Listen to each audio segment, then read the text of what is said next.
Fala galera, bom dia, boa tarde, boa noite, boa madrugada. Meu nome é Sidney Martins, professor de língua portuguesa aqui do LAC Concursos, o maior site de videoaulas do Brasil, quiçá das Américas. Então, vamos parar de enrolação, venha comigo e vamos direto ao ponto. Hoje a aula é sobre tipos de sujeito. Caramba, Sidney, tipos de sujeito, isso cai em prova? Cai pra caramba, meu companheiro. Afinal de contas, uma matéria muito importante é a matéria concordância verbal. Agora, o que é a concordância verbal? É a relação entre o verbo e o sujeito. E, na verdade, não é entre o verbo e o sujeito todo, é entre o verbo e o núcleo do sujeito. E para eu poder trabalhar a concordância verbal, que é uma matéria que cai em demasia nas provas, eu tenho de saber tipos de sujeito. Afinal de contas, eu só vou saber como é que se faz a concordância se eu identificar o sujeito. E na língua portuguesa, nós temos 3 tipos de sujeito. Nós temos o sujeito determinado, o indeterminado e a oração sem sujeito. Caramba, Sidney, mas por que eu lembro de um montão na época da escola? Você lembra de um montão porque eles se ramificam. Mas se a gente entender o conceito principal de cada um, aí, meu parceiro, eu vou tirar de letra. Então, o que a gente vai fazer agora? A gente vai estudar um por um e todas as suas peculiaridades. Então, vem aqui comigo e vamos lá, ó. Primeiro, sujeito determinado. É aquele que aparece explícito ou implícito na frase. Então, eu consigo identificar. Mesmo que eu visualize ou não visualize, eu ainda assim vou conseguir identificar. É por isso que eu divido em sujeito simples, em sujeito composto e em sujeito desinicial. Aí eu já vou fazer uma reflexão com vocês. Esse desinicial, ele não existe na NGB, mas ele não pode ser ignorado, porque ele aparece na tradição das provas e ele também aparece na gramática do Celso Cunha. Mas o avaliador, ele pode fazer uma brincadeira. Ele pode trabalhar a questão independentemente de como ele tenha colocado no edital, até mesmo porque é hábito nem colocar a bibliografia. Então, o camarada pode fazer o que quiser. Então, se liga só. Quando eu tenho um sujeito simples, se eu chegar para uma criança de 8 anos de idade e falar que o sujeito simples possui apenas um núcleo, ela vai entender da mesma forma que vocês. Se eu falar para uma criança de 8 anos de idade que o sujeito composto possui 2 ou mais núcleos, ela vai entender da mesma forma que vocês. Agora, se eu chegar para uma criança com uma frase que não está aparecendo um sujeito, ela já vai estranhar. Aí imagina se eu chegar para ela e falar que ali tem um sujeito desinicial, que ele não está aparecendo, mas que é facilmente subentendido pelo contexto ou pela desinência verbal. Caramba, essa criança vai me odiar. Então a tia Teteia criou uma das melhores situações pedagógicas que a gente tem. Ela inventou o chamado sujeito oculto, que é o sujeito desinicial, que também pode ser chamado de sujeito elíptico. Mas na hora que ela falou que era um sujeito oculto, o que aconteceu com a criança? Ela falou, tia, agora eu entendi, ele está ali, eu só não estou vendo, é igual o meu amiguinho oculto. E foi exatamente assim que surgiu no mundo escolar. E eu não estou de sacanagem, foi exatamente assim, tá?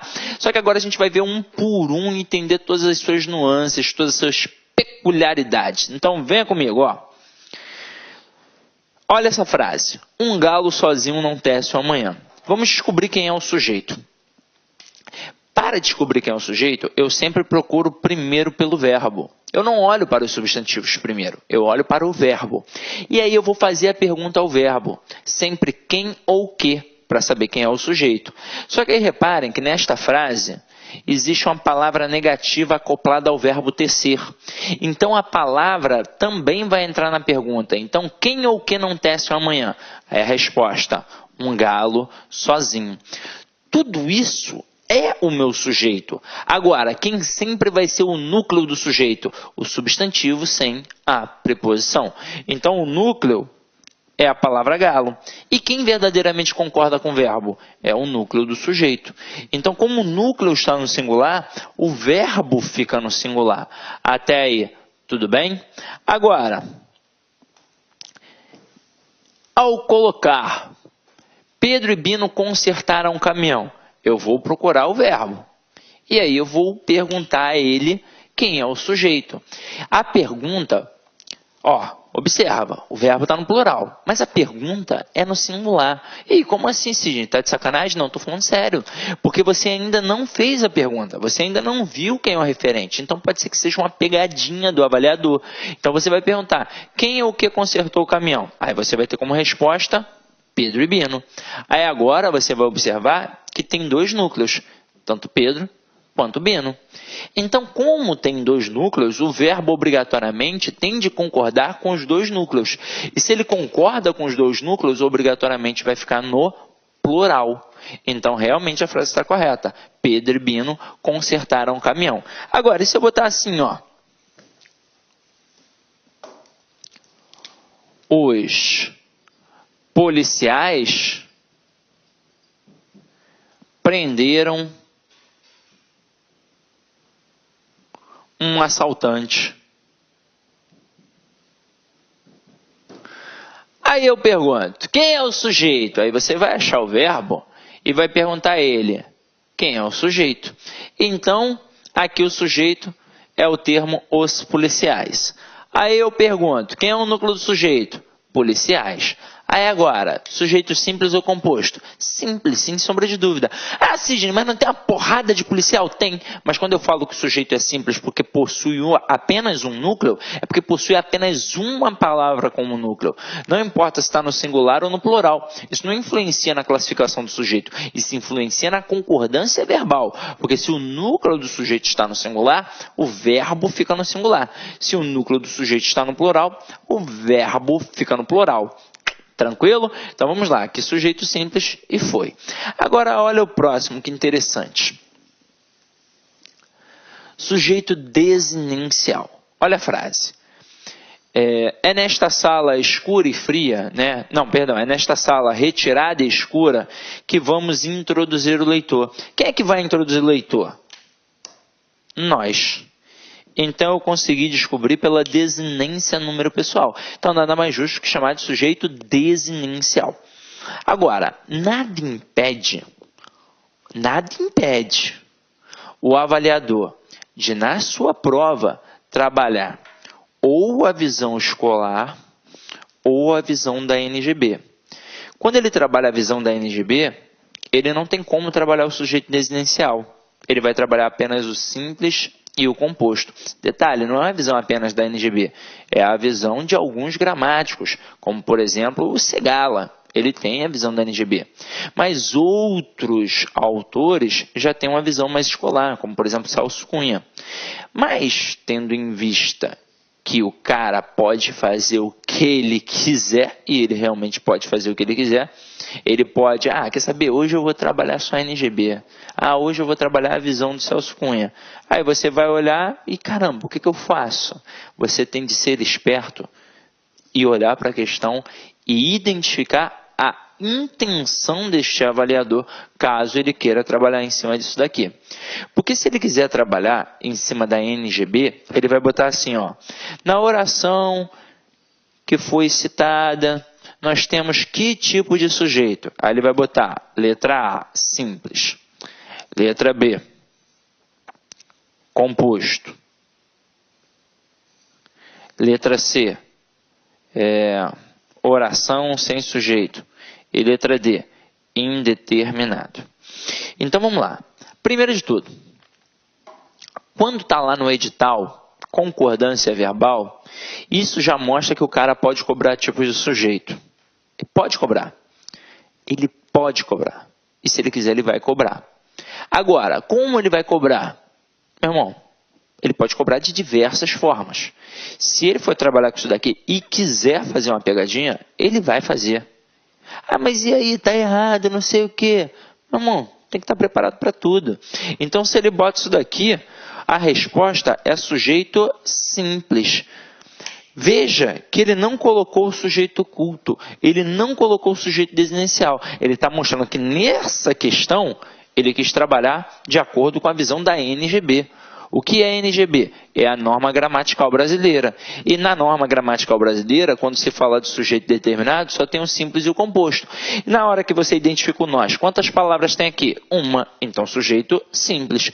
Agora, E se o avaliador na sua prova quiser trabalhar a visão escolar, a visão, por exemplo, do Celso Cunha, a tradição escolar, ele vai tirar esse simples aqui e vai colocar oculto ou desinencial. E vai ser a sua resposta. Agora, o que ele não poderia fazer? Colocar os dois. Ele não poderia, porque aí estaria arrumando sarna para se coçar, porque muita gente iria entrar com recurso para poder anular a questão. Entendeu a pegada? Então, eu estou querendo te mostrar que isso aqui, dependendo do autor que o avaliador queira utilizar, pode ser o chamado oculto, desinencial ou elíptico, ou ainda assim pode ser chamado sujeito simples. Porque por mais que eu não esteja vendo, eu consigo identificar. Então é determinado. E na hora que eu identifico, eu vejo que tem só uma palavra. Ok? Tranquilo? E na minha prova, Sidney, como é que vai fazer? Eu quero saber na minha prova. Na sua prova pode ser qualquer um dos dois. Então você tem de ficar esperto no comando. Porque, meu irmão, se o cara bota aqui simples, fala sério. Não tem como ser composto. Não tem como ser uma oração sem sujeito. Não tem como ser indeterminado. Então, o cara aqui é identificado, é determinado. Então, não pode ser nem B, nem C, nem D. Então, só pode ser A. Até mesmo porque só tem uma palavra. Então, você que tem que ficar ligado. Você que tem de estar esperto. Tranquilo? Então, matamos aqui. Agora, vamos para o sujeito indeterminado. Esse é mais sinistro. Então, vamos lá. Sujeito indeterminado é aquele que, embora existindo, não se pode determinar nem pelo contexto, nem pela determinação do verbo. Na língua portuguesa, há 3 maneiras diferentes de indeterminar o sujeito de uma oração. Agora é o seguinte. Eu vou falar o seguinte. Às vezes, eu não consigo identificar realmente. Mas tem situações em que eu não quero identificar. Este sujeito indeterminado, ele tem serventia no dia a dia, tem funcionalidade, ele serve para evitar problemas. Imagina você, mulher que está em casa. Se eu chegar para você, imagina que aqui é uma sala, né, um curso. Aí eu falo para você que a menina que está do lado aí falou muito mal de você ontem aqui no curso. Caramba, naturalmente, na hora, você vai ficar bolada. E aí você vai querer tirar o quê? Uma satisfação. Que história é essa, fulana? Tá falando mal de mim aqui, não sei o quê, e papapá. E aí, a outra menina, também não vai te dar mole, né? E que história é essa? Tá maluca? Quem foi que te falou isso? Aí você vai falar, foi o Sidney. E aí ferrou, né? Porque arrumar problema com uma mulher já é algo perigoso, imagina arrumar com 2. Para evitar este problema, o que eu faria? Eu utilizaria o verbo na terceira pessoa do plural. Eu chegaria para você e falaria assim, aí, fulana, bem falaram mal de você ontem aqui no curso. Aí você talvez chegasse para mim e falasse assim, me diz logo quem foi, que eu vou matar, não me segura não. Eu falei, calma aí, pelo amor de Deus, eu não vi quem foi, eu só ouvi, estava ali no bebedouro, coisa e tal. Aí beleza, aí se liga, se um dia você descobrir, por exemplo, que foi a Maria vai poder tirar satisfação comigo? Não, hipótese alguma. Eu em nenhum momento disse o nome da Maria. Detalhe, concorda comigo que pode sim, dentro daquela sala, dentro daquele curso, ter sido só a Maria? Pode. Mas pode ter sido todo mundo da sala? Pode ter sido todo mundo do curso? Claro que pode. Eu não determinei, é indeterminado, não tem como saber. Aí então, toda vez que eu utilizo o verbo na terceira pessoa do plural sem o referente, eu tenho um sujeito indeterminado. Aí você vai falar assim para mim, Sidney, mas eu confundo o sujeito indeterminado com um sujeito oculto. Eu falo, por quê? Aí você vai dizer, da mesma forma que lá na outra frase eu identifiquei o nós, nessa daí eu também identifico o eles. Beleza, vamos lá. Então você identificou eles. Aí pensa comigo, quem são esses eles ali? É o Guinho, o Zezinho ou é a torcida toda do Flamengo? Eu não sei. Não sei. Não tem como determinar. Não tem como identificar. Eu não sei. Se são 2 pessoas, se são 1 milhão de pessoas, eu não sei. Agora, quando eu digo que eu identifiquei o nós, pelo menos um camarada está identificado. Quem? Eu. Então, por isso lá é determinado. Por isso lá eu consigo dizer que está ali, que eu sei quem é. Agora, aqui, não. Agora, outra coisa seria eu escrever. Eles falaram mal do governo. Agora, o verbo na terceira pessoa do plural tem um referente. Quem? O eles. E só tem uma palavra aqui. Então, seria sujeito simples. Agora, se o verbo realmente estiver sem o referente, na terceira pessoa do plural, ele sempre vai caracterizar um sujeito indeterminado. Falaram, cantaram, cantam, dizem e por aí vai. Ok? Beleza? Então, vamos para a segunda situação. Com o verbo na terceira pessoa do singular acompanhado do pronome ser. Meu companheiro, vou te preparar. Isso aqui não é de Deus. Não é de Deus. Porque é o seguinte, quando você lê lá na gramática isso daqui, dependendo, porque você pode não ter estudado com uma boa gramática, dependendo, você vai achar que todo verbo com pronome ser caracteriza um sujeito indeterminado, e não é. Agora, e se você pegar uma boa gramática para estudar? Aí a boa gramática vai fazer uma reflexão. Ela vai dizer que o verbo com pronome ser só vai caracterizar um sujeito indeterminado nas seguintes situações. Aí ele vai colocar os verbos em questão. Até mesmo porque uma frase que tem o verbo mais o pronome ser pode ter um sujeito determinado, pode ter um sujeito paciente. E aí, como é que fica? Geralmente em provas é muito comum os avaliadores utilizarem expressões cristalizadas das gramáticas do Celso Cunha, do Bechara, do Rocha Lima, do Manuel Pinto Ribeiro. É muito comum. Então, vai usar expressões cristalizadas das gramáticas tradicionais. Então, o cara pode botar precisa-se de empregadas, ou então vai colocar, ó, vende-se casa. Geralmente, na prova, o cara nem coloca vende-se casa. Ele coloca vende-se casas para te derrubar. Porque a primeira frase, precisa-se de empregadas, está perfeita, de acordo com a concordância. Agora, a segunda, vende-se casas, está errada de acordo com a concordância. Aí você vai falar assim, ué, mas como assim? Eu sempre vi desse jeito, as pessoas fazem assim. Claro, por exemplo, seu Joaquim tem uma casa, na verdade uma casa não, um terreno com 3 casas. Ele, seu Joaquim, não pensa na convenção gramatical, ele pensa num processo lógico. Então ele vai se determinar como vendedor e vai colocar casas no plural para mostrar para quem está lendo aquela plaquinha que ele tem mais de uma casa ali para vender. Ah, tem mais de uma casa, então vamos lá, vamos dar uma olhada. Agora, ele não leva em consideração a gramática tradicional. E para a gramática tradicional, a segunda frase está errada. O correto seria vendem-se casas. Vamos entender por quê. Lá na gramática, quando o cara bota o verbo mais o pronome ser, ele diz que essa frase pode ir para uma voz passiva analítica. Como assim? Quando a gente tem a voz passiva, teoricamente é aquela na qual o sujeito sofre a ação. E a gente consegue dividir em 2 etapas.